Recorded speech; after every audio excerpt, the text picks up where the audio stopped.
నిజామాబాద్ జిల్లా ఆర్మూర్ బీఆర్ఎస్ మాజీ ఎమ్మెల్యే ఆసన్న గారి జీవన్ రెడ్డి పీకల్లోతు వివాదాల ఊబిలో కూరుకుపోయారు.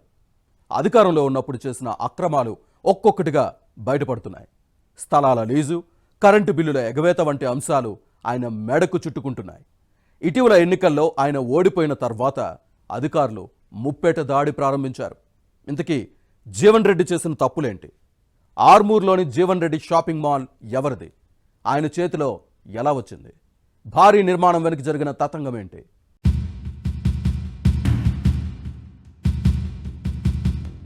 నిజామాబాద్ జిల్లా ఆర్మూర్ మాజీ ఎమ్మెల్యే ఆసన్న గారి జీవన్ రెడ్డి చిక్కుల్లో పడ్డారు. ఎన్నికల్లో ఓడిపోయిన తర్వాత ఇబ్బందులు తప్పడం లేదు. అధికారాన్ని అడ్డం పెట్టుకుని అడ్డగోలు వ్యవహారాలు నడిపి పరాజయం తర్వాత అడ్డంగా బుక్ అయ్యారు. ఆర్టీసీ స్థలాన్ని లీజుకు తీసుకుని దర్జాగా షాపింగ్ కాంప్లెక్స్ నిర్మించుకున్నారు. అద్దె చెల్లించలేదు, కరెంటు బిల్లులు కట్టలేదు. చివరికి కథ అడ్డం తిరగడంతో ఇప్పుడు లబోదిబోమంటున్నారు.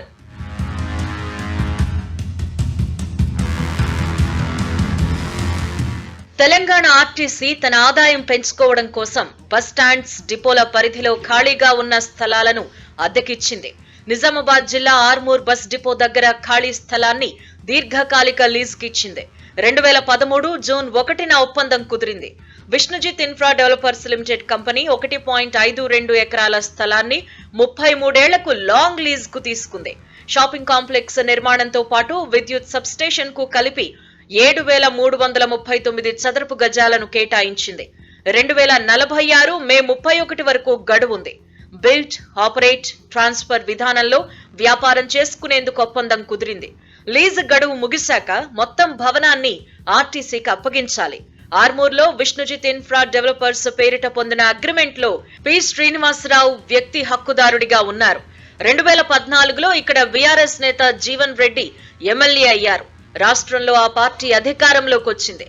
ఆ వెంటనే ఈ ఆర్టీసీ స్థలంపై జీవన్ రెడ్డి కన్నుబడింది.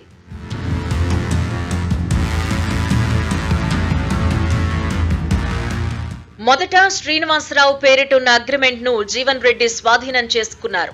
ఒప్పందం Vishnujit infra developers limited company పేరిటున్నప్పటికీ షాపింగ్ కాంప్లెక్స్ నిర్మాణం, నిర్వహణ మొత్తం జీవన్ రెడ్డి చేతుల్లోకి వెళ్లింది. ఆయన భార్య రజితారెడ్డి దీనికి మేనేజింగ్ డైరెక్టర్ గా ఉన్నారు. ఏకంగా కాంప్లెక్స్ పేరు కూడా జీవన్ రెడ్డి మాల్ గా మార్చుకున్నారు. నిర్మాణ దశ నుంచి అధికారాన్ని అడ్డుపెట్టుకుని అనేక అక్రమాలకు పాల్పడ్డారు. G+3 ఫ్లోర్స్ కి మాత్రమే మున్సిపల్ పర్మిషన్ ఉంది. ఒక సెల్లార్ కు అదనపు అనుమతి లభిస్తుంది. దీనికి విరుద్ధంగా జీవన్ రెడ్డి G+5 ఫ్లోర్స్ తో నిర్మించారు.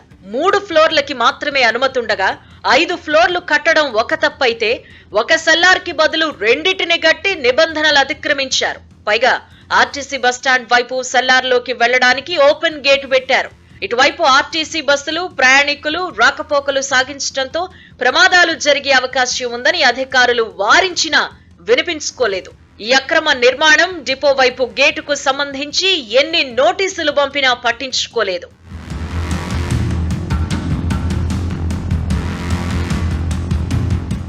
ఇదంతా ఒకెత్తైతే బిల్లులు, బకాయిలు, రుణాలు చెల్లించకపోవటం మరో వివాదానికి తెరలేపింది. 2013లో అగ్రిమెంట్ జరిగినప్పటి నుంచి ఇప్పటి వరకు ఆర్టీసీకి అద్దె చెల్లించలేదు. మొదట్లో ఏడాదికి 35,30,000 అద్దె ఉండగా ప్రతి సంవత్సరం 5% పెరుగుతూ వస్తోంది. అసలు, బకాయి, వడ్డీ, పన్నులు కలిపి 10 ఏళ్లలో 7,50,00,000 రూపాయలు చెల్లించాల్సి ఉంది. కట్టకపోతే ఒప్పందం రద్దు చేస్తామని ఆర్టీసీ అధికారులు ఫైనల్ నోటీసు పంపారు. ఈ మేరకు ఇటీవల షాపింగ్ కాంప్లెక్స్ వద్ద చాటింపు వేశారు. అందులో ఉన్న దుకాణాల వారికి సమాచారం ఇచ్చారు. అదే రోజు రాత్రి ట్రాన్స్కో అధికారులు రంగంలోకి దిగారు. సుమారు 2,50,00,000 కరెంటు బిల్లులు, బకాయిలు కట్టాల్సి ఉందని తేల్చారు. దీనిపై అధికారులు నోటీసులు పంపినా పట్టించుకోకపోవడంతో కరెంటు సరఫరా నిలిపివేశారు. ఇటీవల స్టేట్ ఫైనాన్స్ కార్పొరేషన్ అధికారులు చర్యలకు సిద్ధమయ్యారు. భవన నిర్మాణం కోసం 2017లో తన భార్య రజితారెడ్డి పేరిట 20 కోట్లు రుణం తీసుకున్నారు. అది వడ్డీతో కలిపి 45 కోట్లకు చేరింది.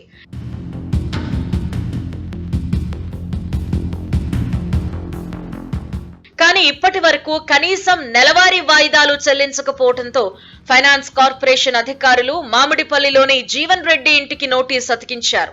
డబ్బు కట్టకపోతే ఆస్తులు జప్తు చేస్తామని హెచ్చరించారు.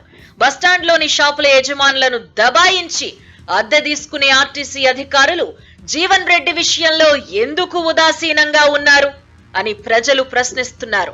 కరెంటు బిల్లు కట్టడంలో కొద్దిగా ఆలస్యం అయితే ఎలాంటి నోటీసులు ఇవ్వకుండా కనెక్షన్లు కట్ చేసి వినియోగదారులను ముప్పతిప్పలు పెట్టి 3 చెరువుల నీళ్లు తాగిస్తాయి విద్యుత్ పంపిణీ సంస్థలు. అలాంటి డిస్కమ్ అధికారులు జీవన్ రెడ్డి విషయంలో ఇంతకాలం ఎందుకు మౌనంగా ఉన్నారు అని ప్రజలు ప్రశ్నిస్తున్నారు. సామాన్యులకు ఒక రూలు, పాలకులకు మరొకట అని నిలదీస్తున్నారు. అధికార పార్టీ నేతల ఒత్తిడికి ప్రభుత్వ రంగం సంస్థల భూములు, స్థలాలను ధారాదత్తం చేసే పరిస్థితికొచ్చిందంటే అధికారుల వైఖరి ఎలా ఉందో అర్థం చేసుకోవచ్చు.